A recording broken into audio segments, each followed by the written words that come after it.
Assalamualaikum warahmatullahi wabarakatuh. Sebelumnya, perkenalkan nama saya Ratu Humaira Bulkis.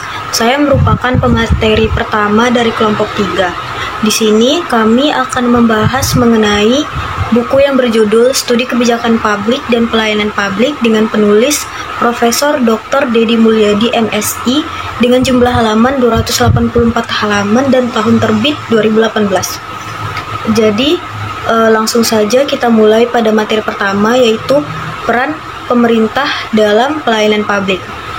Fungsi pelayanan yang dijalankan oleh pemerintah modern saat ini merupakan suatu hal yang berkaitan dengan tujuan dibentuknya pemerintah. Seperti yang dikemukakan oleh Rashid tahun 1997, bahwasanya pemerintah itu bertujuan untuk menjaga suatu sistem ketertiban di dalam masyarakat sehingga masyarakat dapat menjalankan kehidupannya secara wajar. Nah, berkaitan dengan hal itu, maka pemerintahan itu merupakan suatu lembaga yang menyelenggarakan tugas negara. Birokrasi pada tingkatan tertentu juga menjadikan layanan publik itu sebagai dasar motivasi mereka dalam bekerja di bidang pemerintahan. Pemerintah modern pada hakikatnya adalah pelayanan kepada masyarakat. Jadi tujuan diadakannya pemerintah itu bukanlah untuk melayani diri sendiri, melainkan untuk melayani masyarakat, serta menciptakan keadaan di mana masyarakat itu dapat mengembangkan kemampuan serta kreativitasnya dengan tujuan untuk memajukan negara bersama. Menurut Parson tahun 1996, birokrasi itu adalah instrumen terbaik untuk meningkatkan dan menciptakan negara yang sejahtera dengan melakukan pelayanan publik yang sebaik-baiknya kepada masyarakat. Nah, pemerintah juga memiliki peran sentral dalam pelayanan publik, yaitu salah satunya adalah memberikan layanan pendidikan dengan menciptakan sekolah negeri dan memberikan subsidi kepada siswa yang kurang mampu, memberikan kanal pengaduan ataupun layanan publik untuk memudahkan masyarakat dalam menyampaikan keluhannya, memberikan penyuluhan kesehatan kepada masyarakat, dan hal-hal tadi itu merupakan peran aktif pemerintah dalam pelayanan publik. Dengan peran aktif pemerintah dan juga partisipasi masyarakat, maka diharapkan bahwasannya pelayanan publik di Indonesia ini dapat terus meningkat dan juga dapat memberikan manfaat kepada masyarakat. Mungkin itu saja materi yang dapat saya sampaikan. Sekian dari saya. Assalamualaikum warahmatullahi wabarakatuh. Sebelumnya perkenalkan, nama saya Diva Widya Saputri. Di sini saya akan menjelaskan materi tentang peranan dunia usaha dalam pelayanan umum. Menurut Miftah Toha, pelayanan publik dapat dipahami sebagai suatu usaha oleh seorang kelompok orang atau institusi tertentu untuk memberi kemudahan dan bantuan kepada masyarakat dalam rangka mencapai tujuan tertentu. Hanya saja, optimalisasi pelayanan publik yang dilakukan oleh birokrasi pemerintahan bukanlah tugas yang mudah. Apalagi mengingat usaha tersebut menyangkut berbagai aspek yang telah membudaya dalam lingkaran birokrasi pemerintahan. Oleh karena itu, peran swasta sangat diharapkan untuk melengkapi pemerintah dalam menciptakan kualitas pelayanan publik yang optimal. Keterlibatan swasta dalam optimalisasi pelayanan publik sangat mendukung dalam pencapaian tujuan besar, yaitu good governance. Dalam konsep good governance, peran masyarakat sangat penting karena adanya perubahan paradigma pembangunan dengan peninjauan ulang peran pemerintah dalam pembangunan, yang semula berperan sebagai regulator dan pelaku pasar, menjadi bagaimana menciptakan iklim yang kondusif dan melakukan investasi prasarana yang mendukung dunia usaha. Assalamualaikum warahmatullahi wabarakatuh. Perkenalkan, nama saya Windy Wulandari. Baik, di sini saya akan menjelaskan tentang peran masyarakat dalam pelayanan publik. Selaku penyumbang anggaran terbesar bagi pendapatan asli daerah melalui pajak dan restribusi yang akan digunakan untuk pembangunan, sudah semestinya juga dilibatkan dalam pengawasan, bahwasanya masyarakat memiliki hak dan berperan dalam berbagai kebijakan publik. dan bukan hanya berposisi sebagai pengguna atau objek belaka. Masyarakat juga ikut berhak dalam proses pengambilan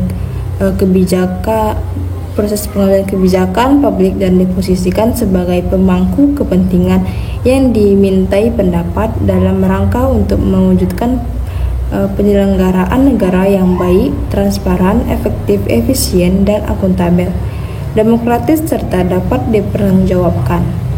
Di dalam Undang-Undang Dasar 1945 dikatakan kedaulatan berada di tangan rakyat dan dilaksanakan menurut Undang-Undang Dasar Bab 1 Pasal 1, dan juga setiap orang berhak untuk memajukan dirinya dalam memperjuangkan haknya secara kolektif untuk membangun masyarakat dan bangsa dan negara.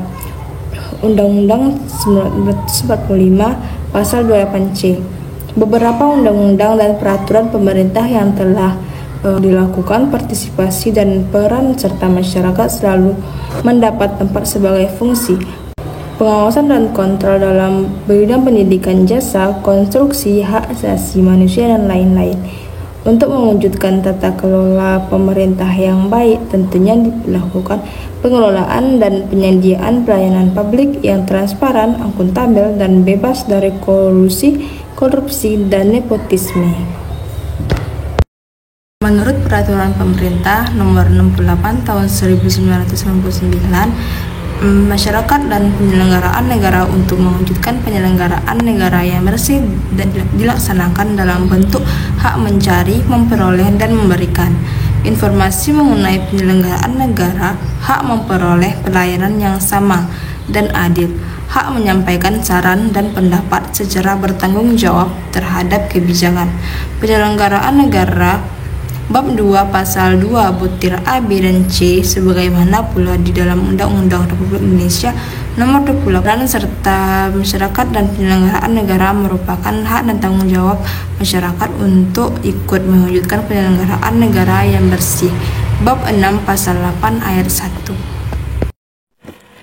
Baik, saya akan menjelaskan secara singkat beberapa peraturan terkait pelayanan publik di Indonesia. Yang pertama itu adalah Undang-Undang Dasar Negara Republik Indonesia 1945.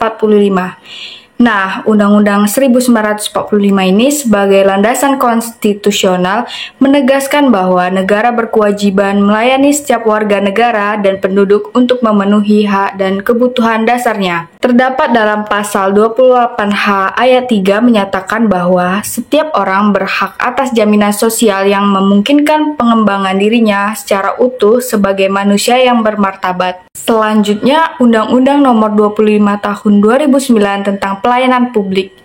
Undang-undang ini mengatur prinsip-prinsip dan standar pelayanan publik yang harus dipenuhi oleh penyelenggara pelayanan publik, yang dimana undang-undang ini mengatur hak, kewajiban, dan larangan bagi penyelenggara dan penerima pelayanan publik, serta mewajibkan adanya standar pelayanan publik dan maklumat pelayanan publik. Dan yang terakhir adalah Undang-Undang Nomor 28 Tahun 1999 tentang Penyelenggaraan Negara yang bersih dan bebas dari korupsi, kolusi, dan nepotisme. Jadi undang-undang ini menegaskan prinsip-prinsip penyelenggaraan negara yang bersih dan bebas dari praktik KKN tentunya, serta mengatur kewajiban penyelenggara negara untuk menyampaikan laporan harta kekayaan dan larangan menerima hadiah atau janji. Jadi, secara keseluruhan, peraturan-peraturan tersebut merupakan landasan hukum untuk mewujudkan pelayanan publik yang berkualitas, transparan, dan akuntabel di Indonesia. Di sini saya akan menjelaskan materi dari ruang lingkup kebijakan pelayanan publik.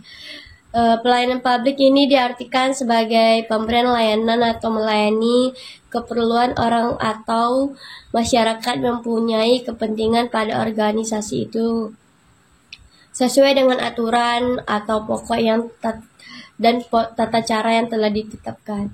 Dalam era modernisasi ini, pelayanan publik telah menjadi lembaga dan profesi yang semakin penting. Ia tidak lagi merupakan aktivitas sambilan tanpa payung hukum, gaji, dan jaminan sosial memadai.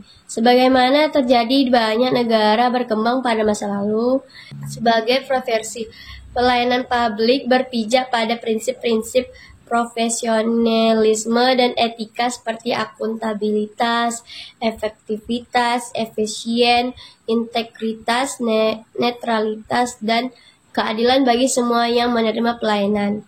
Sebagai sebuah lembaga, pelayanan publik ini harus dapat menjadi keberlangsungan administrasi negara yang melibatkan pengembangan kebijakan, pelayanan, dan pengelolaan sumber daya yang berasal dari dan untuk kepentingan masyarakat.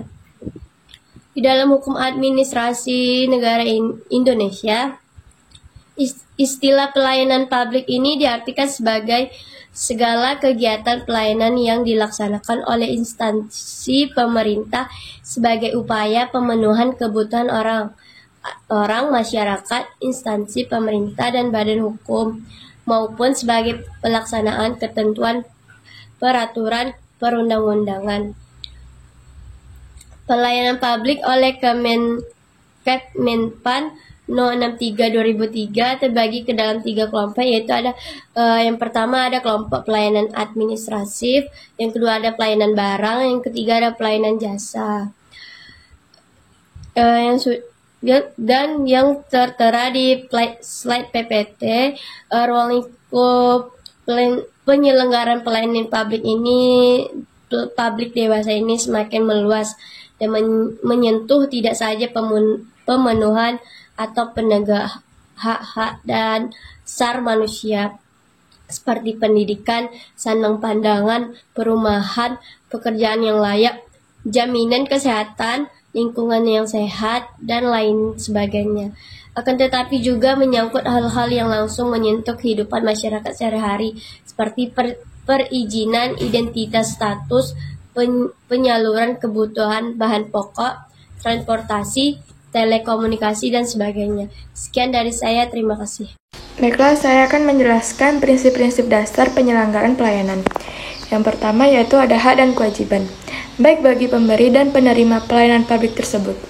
Yang kedua yaitu pengaturan setiap bentuk pelayanan umum harus disesuaikan dengan kondisi kebutuhan dan kemampuan masyarakat untuk membayarnya. Yang ketiga yaitu mutu proses keluaran dan hasil pelayanan publik tersebut harus diupayakan agar dapat memberikan keamanan, kenyamanan, dan kelancaran dan kepastian hukum yang dapat dipertanggungjawabkan. Yang keempat, pelayanan publik yang diselenggarakan oleh instansi atau lembaga pemerintah atau pemerintahan terpaksa harus mahal, maka instansi atau lembaga pemerintah atau pemerintahan yang bersangkutan berkewajiban memberi peluang kepada masyarakat untuk ikut menyelenggarakannya sesuai dengan peraturan perundang-undangan yang berlaku. Izin memperkenalkan diri, nama saya Azharia Khalidah. Di sini saya akan melanjutkan materi bagian dari prinsip-prinsip reformasi pelayanan kelas dunia. Nah, yang pertama yaitu prinsip-prinsip dari reformasi pelayanan kelas dunia yaitu ada nilai-nilai luhur pelayanan publik. Nilai-nilai luhur pelayanan publik itu yaitu dasar perilaku pejabat publik yang baik adalah pengabdian. Nah, nilai yang tulus untuk mengelola pelayanan publik pada masyarakat itu mendukung dan mendorong pihak lain yang memberikan pelayanan masyarakat. Nah, yang kedua yaitu ada rintangan yang sulit. Artinya, para pemimpin pelayanan itu harus dibiasakan memberikan kesempatan pada bawahannya untuk belajar mengatasi kesulitan serta melakukan hal terbaik dalam melaksanakan perubahan dan inovasi. Selanjutnya yang ketiga yaitu ada manajemen perubahan. Manajemen perubahan ini artinya untuk mewujudkan reformasi birokrasi harus dimulai dari reformasi individu dan membutuhkan dukungan pendongkrak perubahan yang akan mendorong untuk berubah atau reformasi. Nah, yang keempat yaitu ada base value. Artinya harus mampu memberikan nilai terbaik yang diwujudkan melalui pelayanan publik terbaik atau yang berkualitas. Yang kelima yaitu ada pemimpin organisasi.